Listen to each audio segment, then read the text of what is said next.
Hello, hello, hello.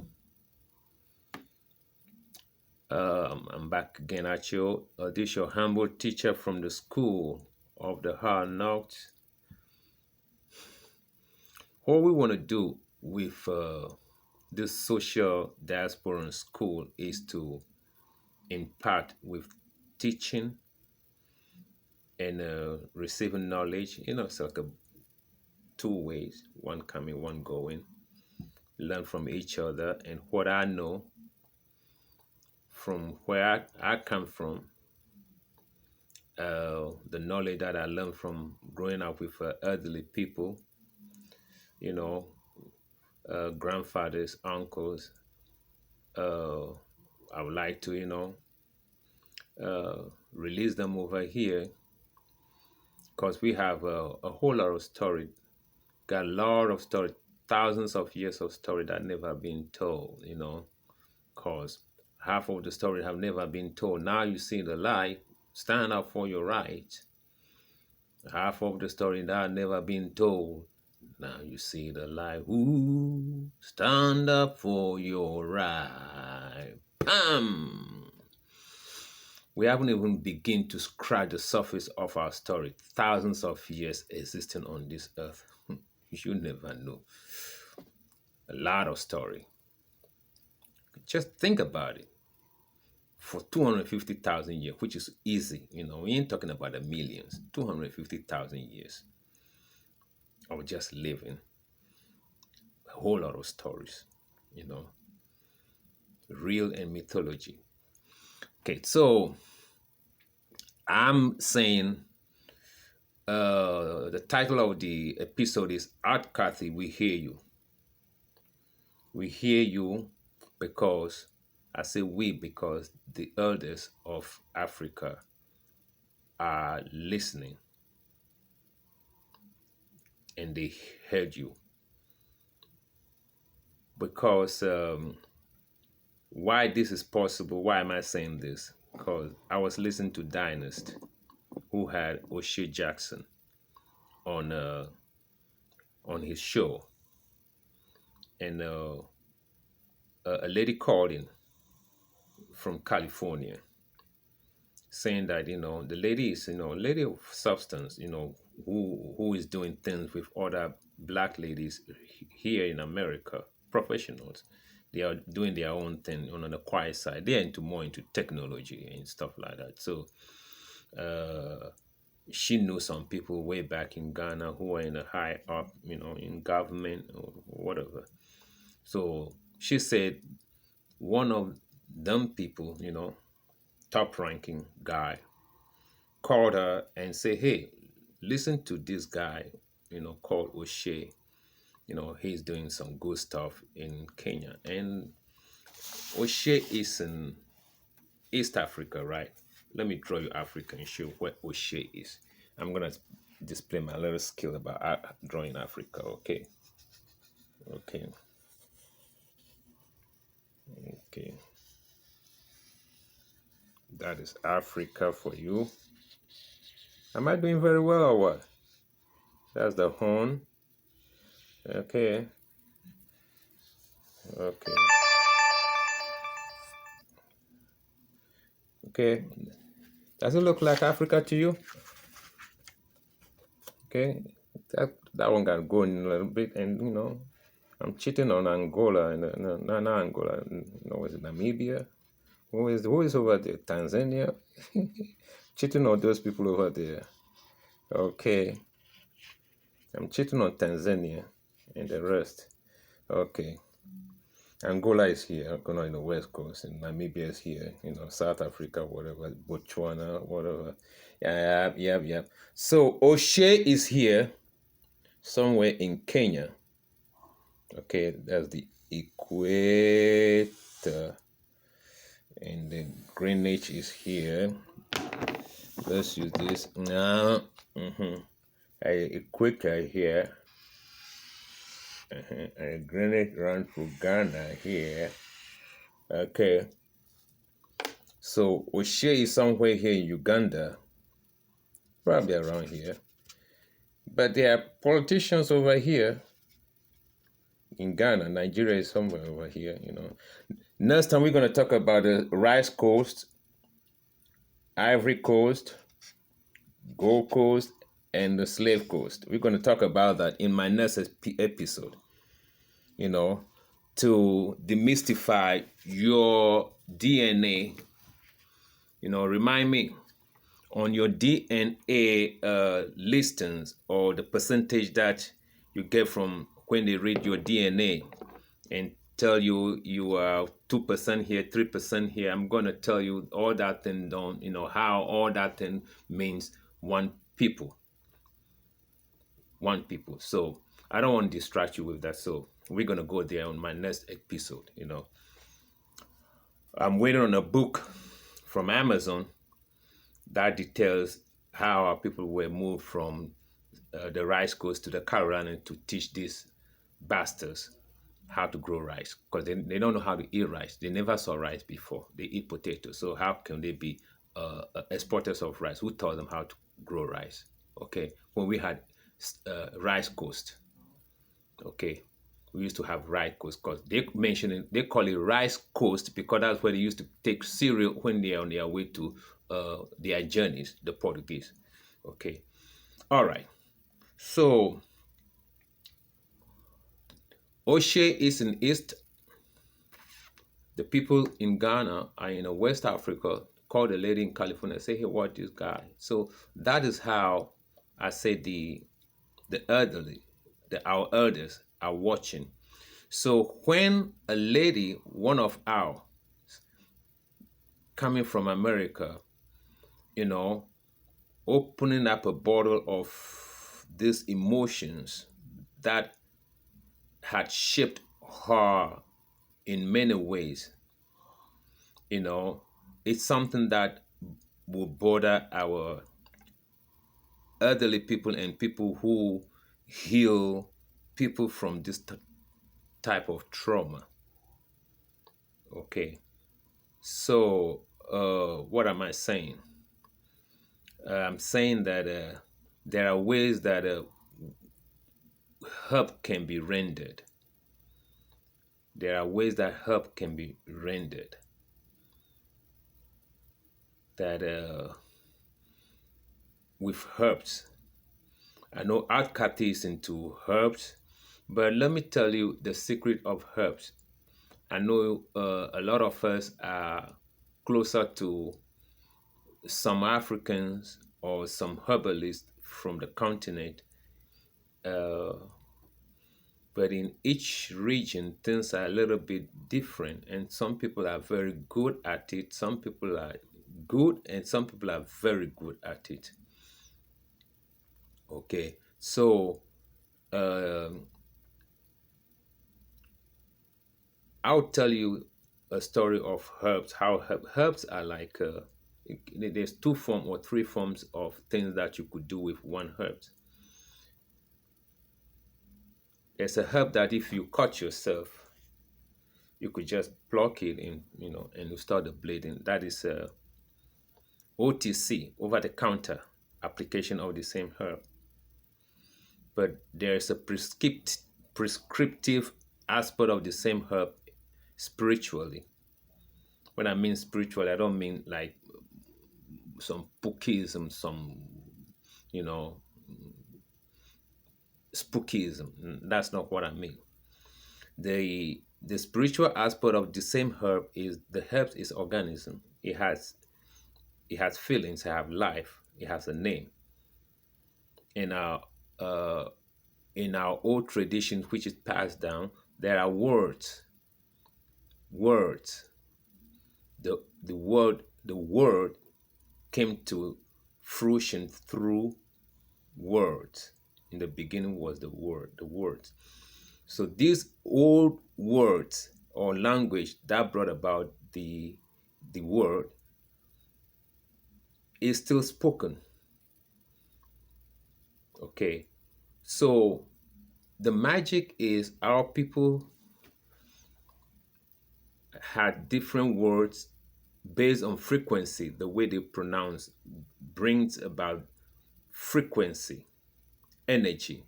The frequency is what corresponds with these herbs, the right words, the right formulation of words, sometimes based on that environment and the herbs. It's like adopting a dog and giving it a new name. So you start calling that dog, the dog will respond. So the herbs within that environment had their names and certain words spoken to them to energize them. Okay. Words are spoken to these herbs to energize them to do certain things that they could do more than just the OTC, over the counter. Okay. There are herbs that you could bath and your fever will go, you know.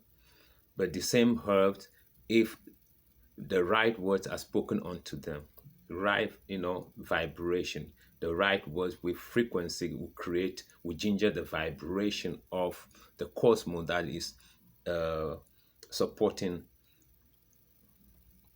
these herbs. So they can go and do things that are caused by toxicity.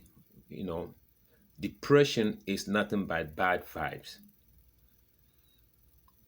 You see, depression will come upon you causing by bad vibes within the environment. Let's say, for instance, in an environment where you've been deprived of what God meant for you. Okay, so here you are as an organism moving in an environment where everything has been things that's supposed to support you have been taken away from you. So your body will react in a way that if you become used to that lack, that is not normal. So going under such circumstance and trying to live has made you like a dead person walking. And to become a dead person walking, that means bad vibes, bad energies, negative energies have taken hold of your body and just moving it. You're just moving. Like how as Cathey was saying, she was just living. Makeups and everything, looking pretty to the ordinary people in as an air hostess, but just empty. To be that empty is a result of bad energies just hosting you. You've been hosted by bad energies, bad, negative energies. And our people knew in America here, you go to a therapist that would talk. They don't end up to nothing. A lot of people know, you pay $70 a pop. Some will come and drive you, in New York, they will drive you, and by the time they get you, they ride you to Rochelle or Greenwich or Stanford. The session is finished, and they think they do something, and they drive you, they put you on your driveway. The next morning, they come and pick you again, talking to you. It works to some extent. Okay. But in Africa, the way they deal with it is what I'm not expert. Don't call me as some guru. I'm not here as a guru. I'm saying this is the way they deal with it. There are ways to deal with it, you know, you know, than what other people are saying, just buy herbs, buy this. But these herbs have to be spoken to raise their vibration. And these are special words within our languages. It's not some, but they are deep.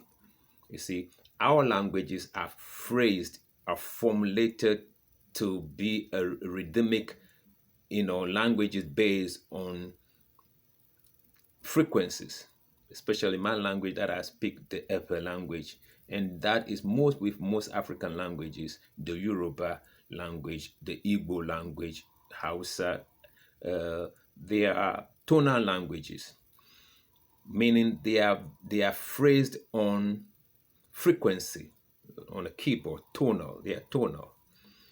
So the tones are phrased with certain frequencies that are corresponding with the cosmos. Okay, I hope I'm not missing you. Okay, so it's well phrased. It's an old language. You see, that's where they are tonal. When they say tonal, it means a lot. The tones means a lot. Frequencies. Okay, that's where certain songs, certain genre of music are more soothing to the body. That certain harsh musics that are just repulsive to the soul, but people just like them, and you could see the repercussion of those music, what it does to society. I'm not here to talk, we all know, you see, and the kind of people who involve in them. You could see, you know, the soul music of the 60s and all this harsh music of the 90s and 2000, metal, rock and roll, all this bad music, where rap is now, and the people that, you could see. Okay, so I'm not here, I play music anyway. So, uh, I'm trying to create a pathway, a learning experience for our people that do not, do not separate yourself from the new environment that you're coming into. You see, both Africa and African America, we hurt, and we need each other to be whole. Okay, apartheid is a beautiful word for Jim Crow. Colonialism is a beautiful word for enslavement. So we were enslaved in Africa under a beautiful name called colonialism. And all the time America has been the incubator where they refine this horrible stuff and export it to, if it works over here, then they know it's going to work on the same people. Okay, it has always been the incubator, the laboratory of social engineering. Okay, so we both arms need each other to become one. So when you come, I keep stressing that get away from the city, look for a royal house of a king or a chief. Go over there, ask for a divination. Ask for Amagashi. In my place, Amagashi is a female who does the same, something similar to what the Boko is Babalawo in Yoruba do with divination. But mostly they deal in the feminist side of society more than Amegashi. So when you go ask for Amegashi, you can ask for Amegashi, in these places, Amegashi, Amegashi. You see, ask for that Amegashi. God, and I'm gonna in my next episode, I'm gonna explain the hierarchy of a fan. A fan is the head of everything. A fan is the one that creates the royalty, because you got to divinate to find who is going to be the king. So a fa is the father of all voodoo. You see, and voodoo means free nation in the Ewe language. Okay, voodoo, vo means free, do means nation. Okay, so voodoo means free nation. So in a voodoo is knowledge of the cosmos. That's all it is. Knowledge of the cosmos. So it gives you freedom.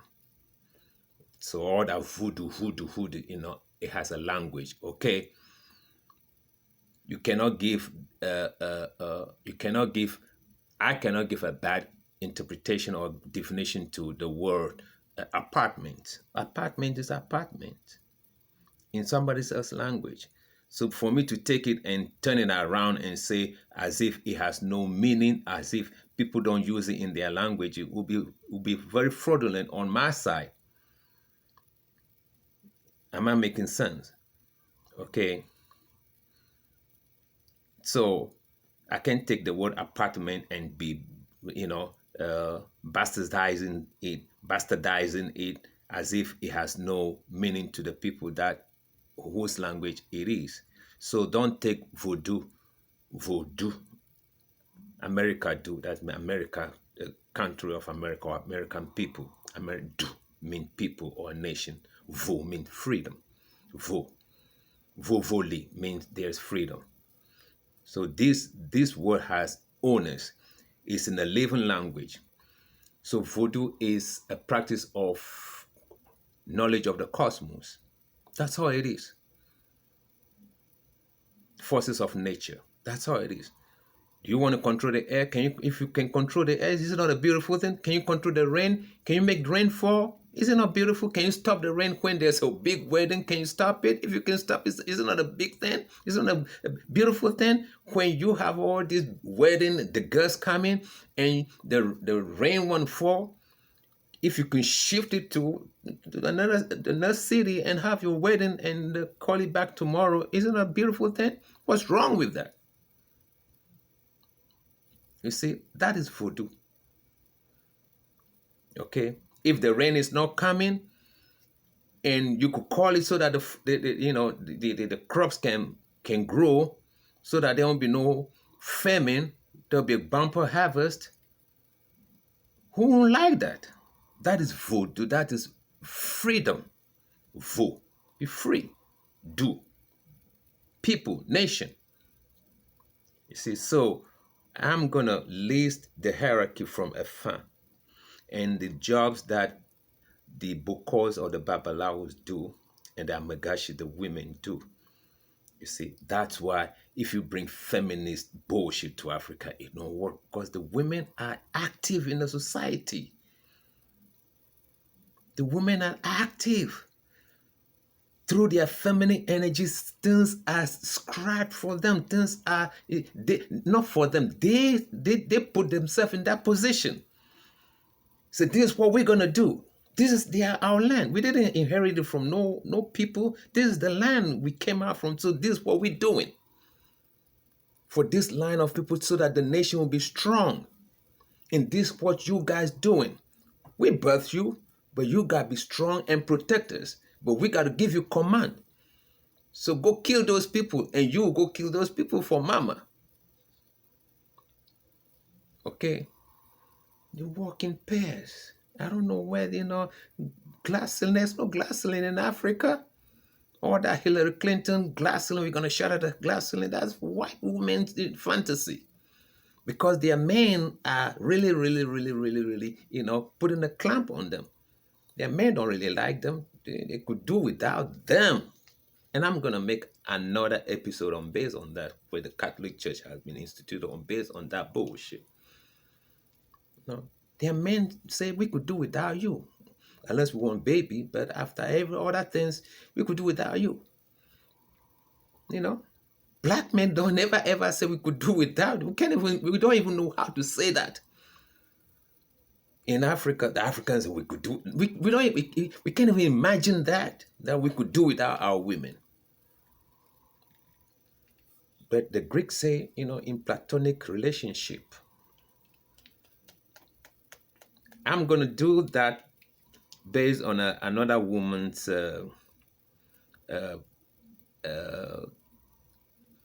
content that she put out there. I'm going to respond to that, because she want to come to Africa and change everything because she's a woman. I don't want, child abuse, woman abuse, Nobody's abusing no woman in Africa. Unless the educated elites are abusing their own sisters they went to school, European school with.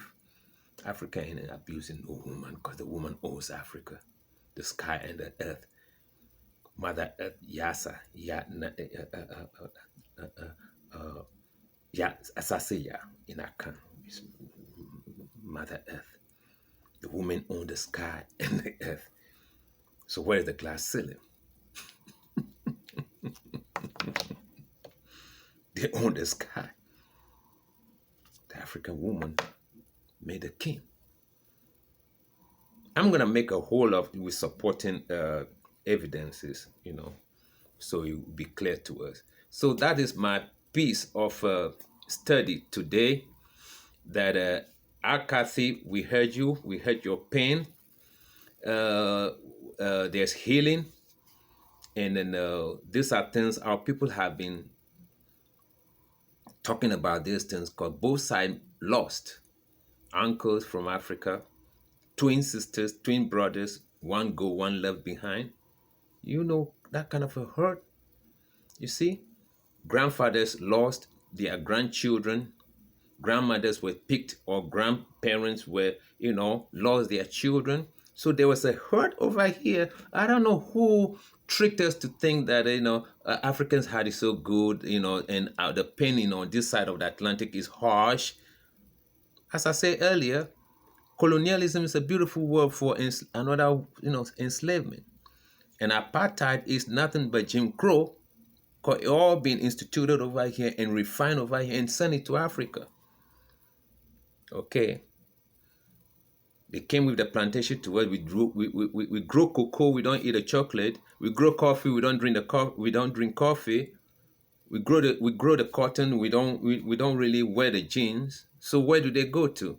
We mine the gold, we don't wear no gold. But when Mansa Musa was there 600 years ago, we were wearing gold. But now we dig the gold, we don't even wear it. So what is that? To today, some of our freedom came 1950. Our abolishment of slavery came 1957. We call independence. Then the South Africans came in 1994. Zimbabwe 1980. The French Africa is still under enslavement. Okay, but we need each other. The left arm and the right arm need each other to come together in harmony, not separation. Nyegbadzanyi.